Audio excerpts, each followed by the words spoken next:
भक्ति भी करेंगे और यहाँ से मार भी नहीं खाएंगे, निकल जाएंगे। तो क्या बताना चाहते हैं कि परमात्मा पूर्ण ब्रह्म हमारे पाप कर्मों को विनाश कर देगा, फिर हम सतलोक जा सकेंगे।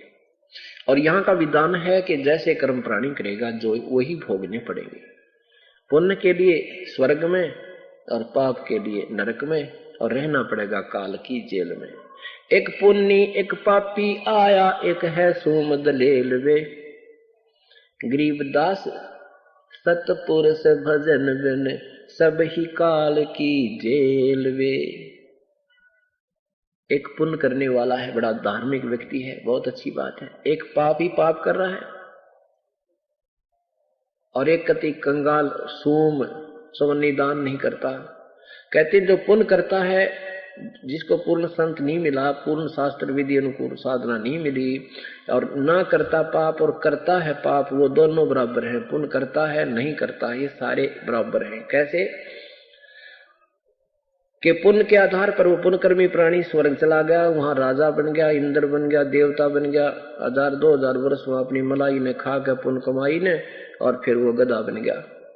फिर और एक पाप कर्मी है, वो नरक में चला गया, वहां नरक भोग का अपने पाप कर्मों को वहां भोग कर खाली होकर आ गया, और पुण्य कर्मी वहां पुण्य भोग कर खाली होकर आ गया।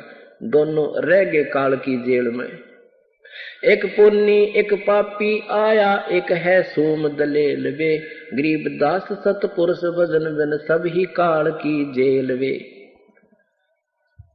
और इस भगवान के चरणों में आने के बाद आपको यहाँ भी ठाठ है, घर में भी सुख, शरीर में भी सुख, और सतलोक में तो सुख है सुख।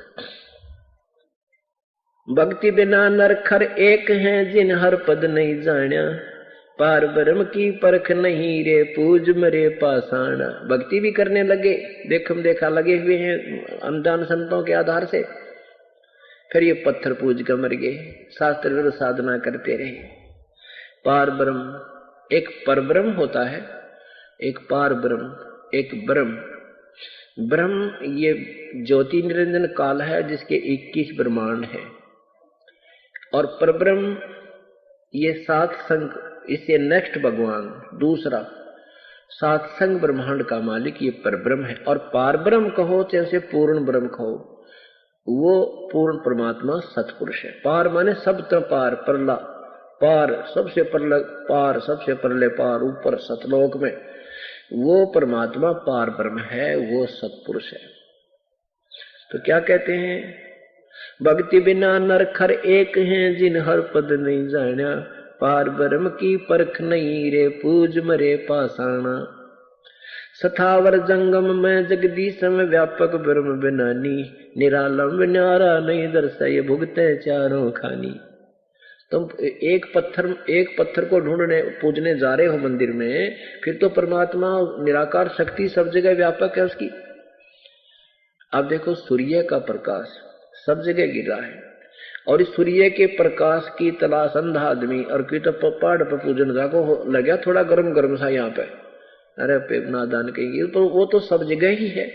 उससे ऊर्जा ग्रहण करने का जो तरीका है वो ग्रहण करो, फिर उसकी ऊर्जा प्राप्त करो। जैसे आजकल ये सौर ऊर्जा का इंस्ट्रूमेंट बना हुआ है, उसने छत पर लाले कितना धर ले उसको, वो उससे ऊर्जा प्राप्त हो जाए। ऐसे सत भक्ति रूपी ऊर्जा ग्रहण करने के लिए एक इंस्ट्रूमेंट जो वास्तविक होता है वो लगाइए, अर्थात ये सत भक्ति कीजिए, प्रभु वाली शक्ति का लाभ लीजिए। सथावर जंगम में जगदीश में व्यापक ब्रह्म बिनानी, निरालंब न्यारा नहीं दर्शे, तुम भुगते चारों खानी। तोल न मोल वजन नहीं आवे, अस्थिर आनंद रूपम, घटमट में तद से तीन न्यारा, सोहम सत स्वरूपम। बादल छा ओस का पानी, तेरा ये उन्मन। जैसे आपके जीवन की स्थिति भगवान ऐसी बताते हैं कि आपका जीवन, ये मनुष्य जीवन ऐसा है जैसे ओस का पानी।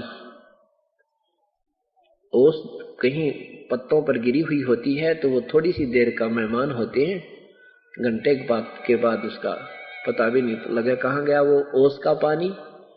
और बादल की छां, एकदम तो बादल ऐसे छाए दिखेंगे, दिन की रात बना देंगे, और 1 घंटे के बाद पता ना कहाँ गए, निशान भी कोनी। ऐसे ही परमात्मा कहते हैं पानी केरा बुदबुदा आसमान उसकी जात, देखत ही छुप जाओगे जो तारे प्रभात। क्या बताते हैं परमात्मा के साथी हमारे चले गए, हम भी चालन हारे, कोई कागज में बाकी रही ताते लगी है वार। कि कोई कागज में बाकी है इसलिए तुम न सोच रहे हो हम इब्बा को ना मरे, अपनी मृत्यु इब्बा को ना। जो बेचारे जाते हैं किसी कार्यवश यात्रा कर रहे होते हैं, शीघ्र ही वापस आना होता है और रास्ते में दुर्घटनाग्रस्त हो जाते हैं, जीवन से हाथ धो बैठते हैं। क्या वो ये सोचकर गए थे कि हम नहीं मरेंगे? वो भी यही सोच रहे थे हम अभी नहीं मरेंगे।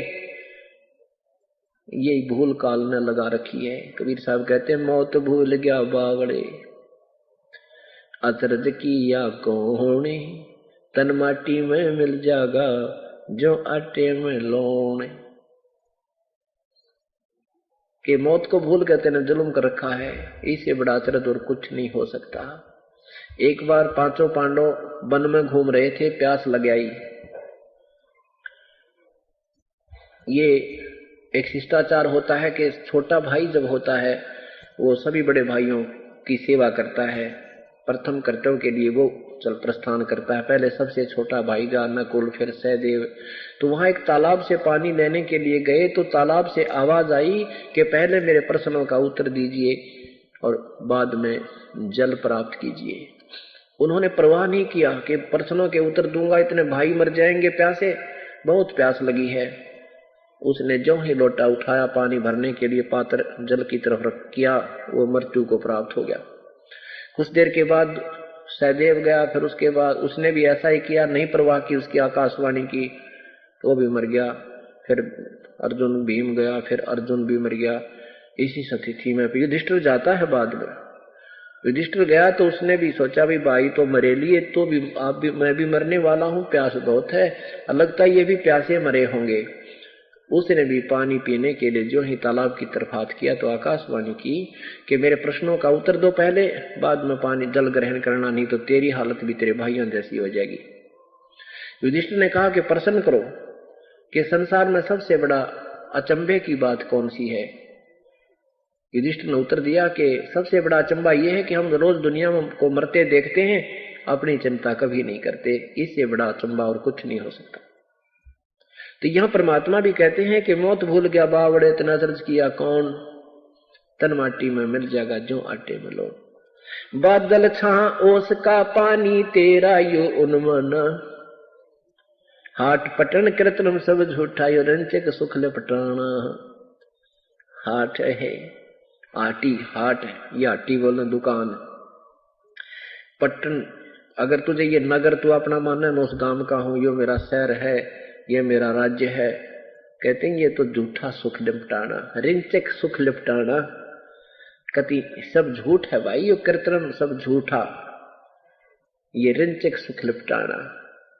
तुझे यहां फंसाने के लिए ऐसा था, तुझे सुख नजर आ रहा पर ये सुख है, सुख नहीं है।